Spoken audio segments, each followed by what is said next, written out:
This incident dates back to February 1948, and the location was roughly the same area where Malaysia Airlines flight MH370 was last seen on radar in 2014. That is, the Strait of Malacca. This is a narrow stretch of sea between Malaysia and Indonesia, through which thousands of cargo ships from around the world pass every day. That day, the weather was perfectly clear. The sea was calm, and the wind was as peaceful as on any normal day. Several American and British merchant ships were traveling through this route.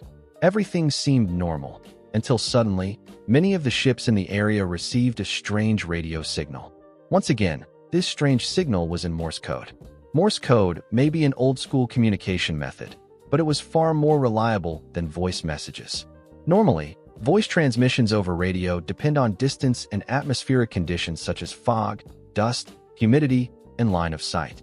When there are disturbances, audio messages either fade away or reach the receiver with heavy distortion. In contrast, Morse code is a combination of dots and dashes, which can be decoded at the receiving end into complete English sentences.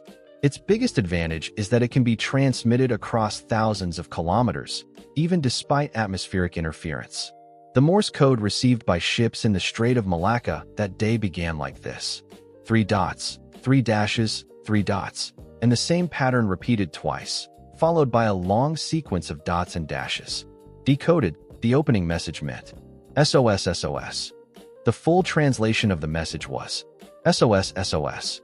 From steamship SS Ourang Medan, requesting immediate contact with a doctor via shortwave wireless. This was the first message. Without any delay, a second message followed. Its translation was, Second officer is likely dead. Other crew members are also dead. Do not give medical advice. SOS. Requesting urgent assistance from a warship. After this, the Ourang Medan transmitted its position. Then came the final message, which appeared to be incomplete. It simply said, I die, and then the transmission stopped. After this final message, a long silence followed. Radio operators on other ships immediately tried to respond, but there was no reply. Minutes passed in complete silence. It became clear to everyone who had received the message that something terrifying had happened to the ship called SS Ourang Medan. The nearest ship at the time was an American merchant vessel named Silver Star. Its captain decided to head toward the coordinates from which the signal had come. The ship changed course and moved quickly toward the Ourang Medan. At first, they assumed the ship might be sinking or had been attacked.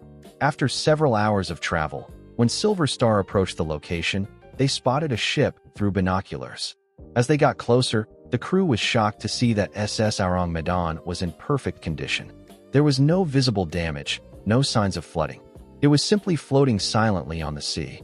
What was strange was that despite being a steamship, no smoke was coming from its chimney.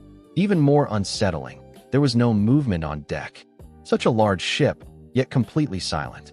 The captain of the Silver Star was confused. They made repeated calls over loudspeakers and sounded the ship's horn, but there was no response, only the sound of ocean waves. Eventually, the captain decided to send a rescue team aboard the ship to uncover the mystery. When the rescue team boarded the Ourang Medan, they felt an unusually cold atmosphere, and total silence surrounded them. Soon, they saw the first dead body. This was no ordinary corpse. The man's face was twisted in terror.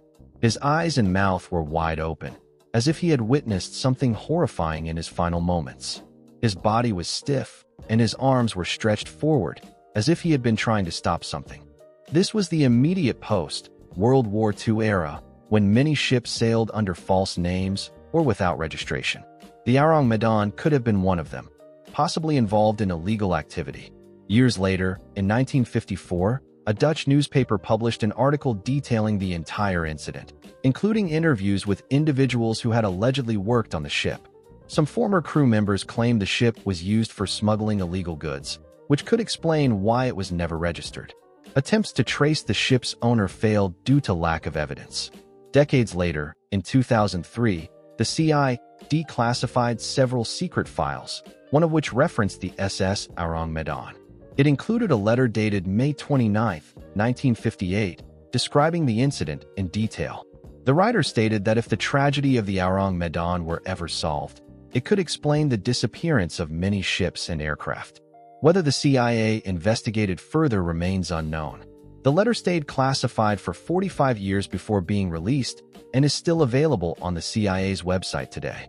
The most widely accepted and logical theory is that the ship was carrying dangerous chemical cargo. World War II had just ended, and both Japan and Germany possessed deadly chemical weapons. It is believed the ship may have been smuggling chemicals such as potassium cyanide or nitroglycerin. Experts say that if seawater comes into contact with potassium cyanide, it can release extremely toxic gas that causes rapid death by suffocation. This explains why the bodies showed no injuries. Nitroglycerin, on the other hand, is highly explosive and can detonate if improperly stored, possibly explaining the fire and explosion witnessed later. Another theory suggests the ship may have been transporting materials from Unit 731, the infamous Japanese military unit known for biological experiments during the war. After Japan's defeat, they united. As the team moved further, they found more bodies scattered across the deck. The captain was dead at his post. The officers were dead on the bridge. Even the ship's dog was found dead. Its death also seemed unnatural. It was stiff, mouth open, frozen in an aggressive posture. The most disturbing part was that none of the bodies showed any wounds. No blood, no injuries, no signs of struggle, just the same terrifying expression on every face. When the team reached the radio room, they found the body of the radio operator, the same person who had sent those messages. His fingers were still resting on the Morse key, exactly as they must have been when he sent the final message, "I die." At this point, the Silver Star's rescue team was certain that something highly abnormal had occurred. With no visible injuries and deaths seemingly caused by extreme fear, they decided to tow the ship to the nearest port for further investigation. But just as they began tying the ropes, smoke started rising from cargo hold number 4. At first it was light smoke, but within moments, a fire erupted and spread rapidly. The situation escalated so quickly that the rescue team had no choice but to flee. They jumped back into their boats and rushed toward the Silver Star. As soon as they reached safety, SS Ourang Medan exploded violently, scattering debris across the sea.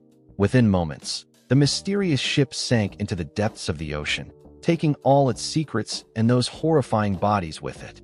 No physical evidence remained. The only proof was the testimony of the Silver Star's crew, who had witnessed everything. Because there was no surviving evidence, many people dismissed the story as fabricated, while others began forming conspiracy theories. Some researchers claimed that no ship named SS Ourang Medan was ever officially registered. Lloyd's shipping register, which records ships worldwide, contained no such entry. Others argued that states allegedly sought to extract Japanese scientists. The ship may have been carrying secret biological or chemical weapons that leaked, killing the crew. Because it was a secret mission, the ship was never registered. When the CIA declassified the letter decades later, belief in this theory grew stronger. One more chilling detail. The Silver Star crew reported that the atmosphere felt heavy and oppressive. The death of the dog, frozen in an aggressive posture, suggests it may have seen something horrifying, leading some to speculate about supernatural explanations. The truth of SS Ourang Medan remains buried deep in the ocean. We can only speculate. Logically, the chemical leak theory appears the strongest. Smuggled wartime chemicals and poor safety measures likely caused the deaths of those unfortunate sailors. This incident remains one of the world's most mysterious maritime cases, a reminder that the sea still holds countless secrets. Even today, when ships pass through the Strait of Malacca, old sailors recall the story of the SS Ourang Medan. It reminds us that no matter how advanced humanity becomes, we are still powerless before nature and fate.